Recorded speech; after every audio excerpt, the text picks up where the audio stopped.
ದುಡ್ಡು ತಗೊಂಡು ಹೋಗ್ತಿದ್ದಂತಹ ಪ್ರಿಯಾ ಮನೆಯವ್ರ ಕೈಗೆ ಸಿಕ್ತಿದ್ಲ. ಏನಾಯ್ತು ಏನು ಕಥೆ ತಿಳ್ಕೊಬೇಕು ಅಂದರೆ ಈ ಒಂದು ವಿಡಿಯೋವನ್ನು ಪೂರ್ತಿಯಾಗಿ ನೋಡಿ.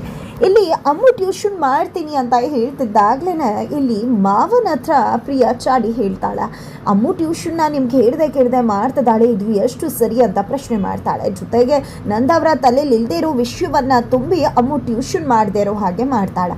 ಆದರೆ ಅವಳ ಗಂಡ ಕೊಟ್ಟಿರ್ತಕ್ಕಂತಹ ದುಡ್ಡನ್ನು ಅಪ್ಪನ ಮನೆಗೆ ತಗೊಂಡು ಹೋಗ್ತಿದ್ದಾಳೆ. ಆದರೆ ಮನೇಲಿ ಯಾರಿಗೂ ಕೂಡ ವಿಷಯನ ತಿಳಿಸಿಲ್ಲ.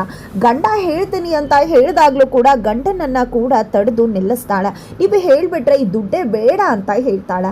ಇದರಿಂದಾಗಿ ಮಾಧವ ಕೂಡ ಸರಿ ಆಯ್ತು, ಮನೇಲಿ ಹೇಳುವುದಿಲ್ಲ, ದುಡ್ಡು ತಗೊಂಡು ಹೋಗಿ ಕೊಡು, ಬಟ್ ಇನ್ಮುಂದೆ ಸಾಲ ಮಾಡಿಬಿಡಿ ಅಂತ ಹೇಳು. ಇದರಿಂದಾಗಿ ಅವರ ಮರ್ಯಾದೆ ಹೋಗುತ್ತೆ, ಅವರು ಕೂಡ ಕಷ್ಟಕ್ಕೆ ಸಿಕ್ಕಾಕುತ್ತಾರೆ ಅಂತ ಹೇಳ್ತಾರೆ.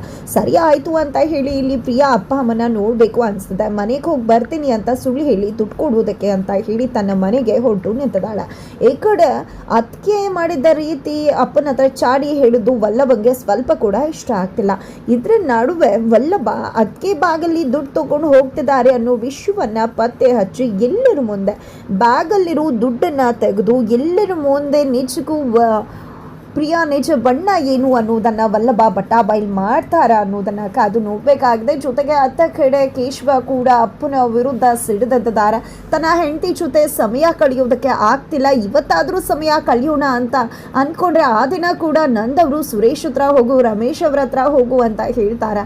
ನಾಳೆ ಹೋಗ್ತೀನಿ, ಇವತ್ತಾಗಲ್ಲ ಅಂತ ಹೇಳಿದ್ರು ಕೂಡ ನಂದವರು ಹೋಗಲೇಬೇಕು ಅಂದಾಗ ಅಪ್ಪನ ಮಾತಿಗೆ ಇಲ್ಲಿ ಕೇಶವ ಒಪ್ಕೊಳ್ಳೋದಲ್ಲ, ಬಟ್ ಅಪ್ಪನ ಹತ್ರ ಅದನ್ನು ಹೇಳೋದಲ್ಲ, ಅಪ್ಪನ ಮಾತನ್ನು ನಡೆಸಲೇಬೇಕು ಅನ್ನೋದೇನಿದೆ, ಅಪ್ಪನ ಮಾತನ್ನು ನಡೆಸೋದೇ ಬೇಡ ಅಂತ ಅಂದ್ಕೊಂಡಿದ್ದ ತನಗೆ ಏನು ಬೇಕು ಅದನ್ನೇ ಮಾಡೋದಕ್ಕೆ ಮುಂದೆ ಹಾಕ್ತಿದ್ದಾರೆ. ಮೀನಾ ಬರ್ತಿದ್ದಾಗೆ ಮೀನಾಗೆ ಸರ್ಪ್ರೈಸ್ ಕೊಟ್ಟು ರೊಮ್ಯಾಂಟಿಕ್ ಆಗಿ ಪ್ರಪೋಸ್ ಮಾಡೋದಕ್ಕೆ ಕೇಶವ ಮುಂದಾಗ್ತಿದ್ದಾರೆ.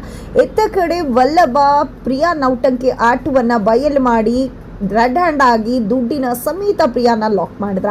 ಇತ್ತ ಕಡೆ ಕೇಶವ ಮತ್ತೆ ಮೀನಾ ಮನೆಗೆ ಬರ್ತಿದ್ದಾಗೆ ಮಾತು ಕೇಳಿದ ಮಗನನ್ನ ಮನೆಯಿಂದ ಹೊರಗಡೆ ಹಾಕೋದಕ್ಕೆ ನಂದ ಮುಂದಾಗ್ತಾರೆ. ಏನಾಗತ್ತೆ ಮುಂದಿನ ವಿಡಿಯೋ